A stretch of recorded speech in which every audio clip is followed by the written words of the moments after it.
Hi everyone, it's Kenya aka Tama Rebel, and I'm here to talk about Dodo Soso La La Soul and why did it do what it do? Why did it do what it did? I don't understand. This video is going to be super short. There's not much to talk about with this drama. I just finished watching it and I just feel like I need to say something about it because it was super cliche, and it was also very engaging at the beginning, and it just went downhill so fast. But I did stick around with it because I enjoyed the cast and the interactions and a bit of the character development, not all of it, but the story. This is gonna be a quick video though, seriously. Okay, so for the story, it's really not much to it. Lara is our main character, played by Guara, and she's a pianist, went to school, decided to stop playing the piano as soon as she graduated from college. And she has a tragic background. She's about to get married. Comes to find out her dad's company's going bankrupt. Her dad has a heart attack on the way to her wedding. So her future mother-in-law drags her son away drags her son away during the wedding, so he doesn't end up marrying into a poor family. So Rara is left with nothing to her name, and she has to start over.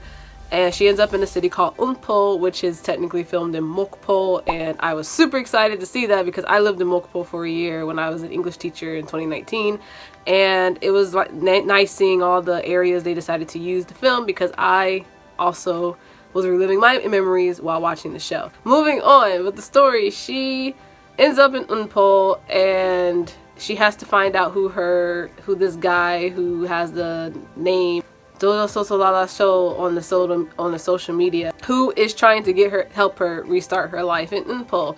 And a majority of the show is her trying to find out who that is. The rest of it is her getting up off her feet, starting a piano academy, getting closer to our main guy Jun, played by EJ Wook. It's just a nice, fun romance at this point, and then at some point it takes this hideous turn, and it's like, why? I was enjoying all of the cliche romance that was so unnecessary for this whole show. I was enjoying this lighthearted show, and yet you turned it into this horrible mess of trauma and illness, and then had the nerve to end it that way. Oh my gosh. So irritated.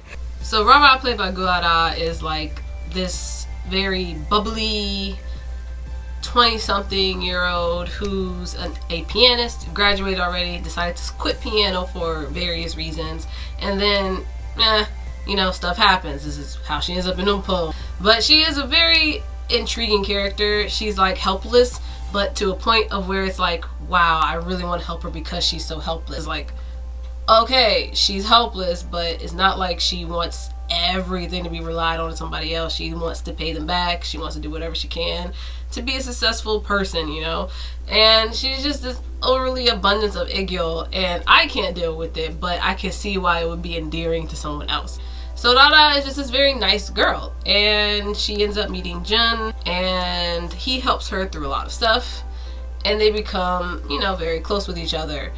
And that's all nice and well until you find out something that makes the show, that makes you really question the dynamics of the show.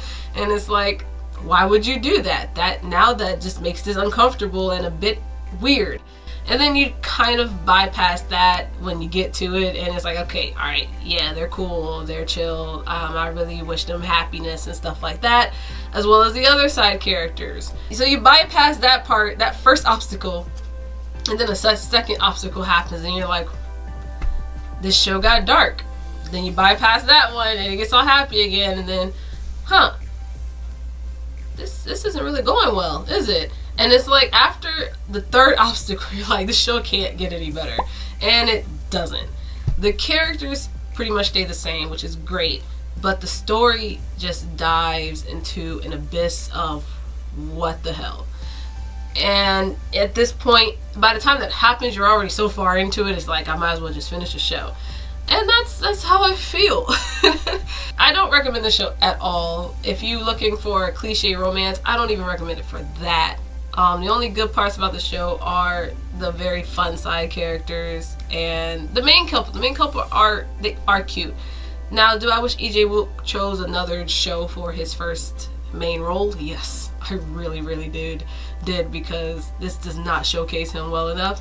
And do I wish that Guara chose something different? Not particularly, no, because she kind of picks roles like this all the time. So it's weird. And I can't back this show up. I don't care for it. It just did way too much. So yeah, this show gets a 5 out of 10 for me.